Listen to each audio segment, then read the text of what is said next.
کوئی بھی اچھا کام ہو جیسے شادی وغیرہ ہے یا کوئی نئے کام کی ابتدا کریں جیسے ہوٹل یا دکان وغیرہ کا افتتاح ہو، تو انویٹیشن کارڈ سب سے پہلے درگاہوں اور آستانوں یعنی مزارات وغیرہ پر لے کر جاتے ہیں، اور عقیدہ یہ ہوتا ہے کہ صاحب مزار انویٹیشن پر تشریف لائیں گے۔ یہ طریقہ رکھنا اور عقیدہ اختیار کرنا کیسا ہے؟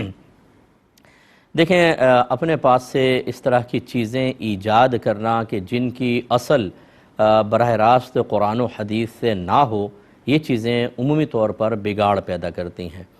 صاحب مزار اللہ تبارک و تعالیٰ کے حکم سے کہیں جانا چاہیں تو وہ جا سکتے ہیں۔ روحانی اعتبار سے جیسے اکابرین سے ثابت ہے کہ جنازوں کے اندر ان کو دیکھا گیا، جو صاحب نظر تھے، صاحب کشف تھے، انہوں نے بہت سی ہستیوں کو اپنی نگاہوں کے سامنے دیکھا، اور عبادت جسم و روح کے مجموعے کے ساتھ ہی ہوتی ہے، تو اس طرح جنازوں میں شرکت ثابت ہے۔ خود نبی کریم صلی اللہ علیہ وسلم کا تشریف لانا، صحابہ کرام کا تشریف لانا، یہ بھی ثابت ہے، لیکن باقاعدہ اس کے لیے انویٹیشن لے کر جانا اور پھر عقیدہ رکھنا کہ یہ ضرور تشریف لے آئیں گے، یہ چیزیں اس طرح کی ہیں کہ اپنے پاس سے ایک آپ کا حسن عقیدت تو اس کو وجود میں لا سکتا ہے، لیکن نہ اکابرین کی یہ تعلیم ہے، نہ قرآن و حدیث براہ راست ایسی تعلیم دیتے نظر آتے ہیں، اور جو سلجھے ہوئے علماء ہیں وہ یہی آپ کو مشورہ دیں گے۔ ان کی آخری ایک فہرست میں مجھے بھی غلام کو شامل کر لیں کہ ہم بھی لوگوں کو سمجھاتے ہیں کہ اس طرح کی نئی نئی چیزیں ایجاد مت کریں۔ آپ کسی اچھی نیت کے ساتھ کر کے چلے جاتے ہیں،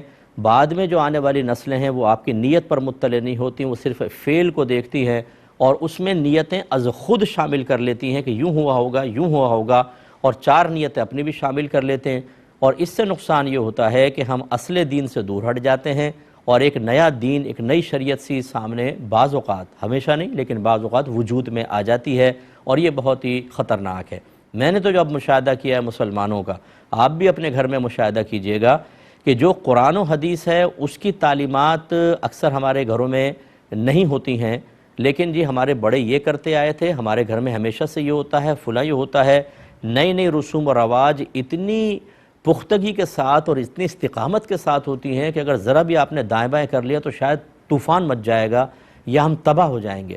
تو یہ ہمارا ذہن کیسے بن گیا کہ قرآن و حدیث تو ہماری نگاہوں میں بالکل معمولی سے ہو گئے ہیں کہ اس پہ عمل کریں نہ کریں کوئی ضروری نہیں ہے، لیکن یہ مستحبات ضرور ہونے چاہیے۔ میں مستحبات کا انکار نہیں کر رہا ہوں، اس پر عمل پیرا ہونے کا انکار نہیں کر رہا ہوں، میں اس سوچ اور فکر کا انکار کر رہا ہوں۔ اس کی اصلاح کرنا مقصود ہے کہ انسان قرآن، حدیث، نبی کریم صلی اللہ علیہ وسلم کی اور اللہ تعالیٰ کی براہ راست تعلیم کو بالکل بھول جائے اور اپنے پاس سے چیزیں ایجاد کر کے اس کے پیچھے لگ جائے۔ آپ بھی یہ دیکھیں گے معاشرے میں ایک نئی چیز لے آئیں آپ اور اسے مذہب کے ساتھ اٹیچ کر دیں، اتنی دلچسپی کے ساتھ لوگ اس کو قبول کریں گے جس کے کوئی انتہا نہیں۔ باقی قرآن یا حدیث کی طرف کوئی توجہ نہیں ہے۔ آپ میں بہت سارے ایسے ہوں گے جن کے گھروں میں آج تک حدیث کی کوئی کتاب نہیں ہے، بخاری، ترمذی، نسائی، ابو داؤد، ابن ماجہ، یہ نبی کریم کا کلام ہے، اس میں صحیح ترین کلام موجود ہے اور اس پہ پوری امت کا اعتماد ہے، لیکن ہمارے گھر اس سے خالی ہیں کیونکہ ہمیں ان کی ضرورت نہیں ہے، نہ قرآن کی ترجمہ تفسیر کی ضرورت ہے، نہ حدیثوں کی ہے، نہ ہمیں فقہ کی ضرورت ہے، ہم تو بس مستحبات کر لیتے ہیں، اتنا ہی کافی ہے۔ باقی ہمارے ذہن میں بیٹھا ہوا ایک مفتی ہے جو ہمیں بروقت فتویٰ دے دیتا ہے، کبھی سعادت بخشیں تو کسی عالم کو فون کر کے معلوم کر لیتے ہیں، ورنہ باقی سارے مسئلے تو آپس میں مشورہ کر کے کر لیے جاتے ہیں، اس سے خرابیاں پیدا ہوتی ہیں۔ تو یہ آپ بہرحال اگر کوئی متولی ہیں مزار کے، ان کو آپ بلانا چاہیں کہ یہ صاحب مزار کے قریب ہوتے ہیں، اور مطلب اللہ کی جو اگر واقعی صاحب مزار بزرگ ہیں تو یقیناً اس مقام پہ اللہ کی رحمت نازل ہوتی ہیں کہ جہاں کہیں اللہ کے نیک بندے ہوتے ہیں رحمتوں کو نزول ہوتا ہے، اور یہ متولی صاحب اس رحمتوں کو نزول میں بہت زیادہ رہتے ہیں، تو چلیں یہ تشریف لائیں گے، نیک آدمی ہیں، اگر وہ نیک ہیں واقعی تو ان کے قدم آنا مبارک ثابت ہوگا، ان کو دے دیں ٹھیک ہے، لیکن صاحب مزار کے بارے میں ایسا عقیدہ رکھنا یہ تھوڑا سا توجہ طلب ہے۔ امید ہے کہ آپ بات سمجھے ہوں گے۔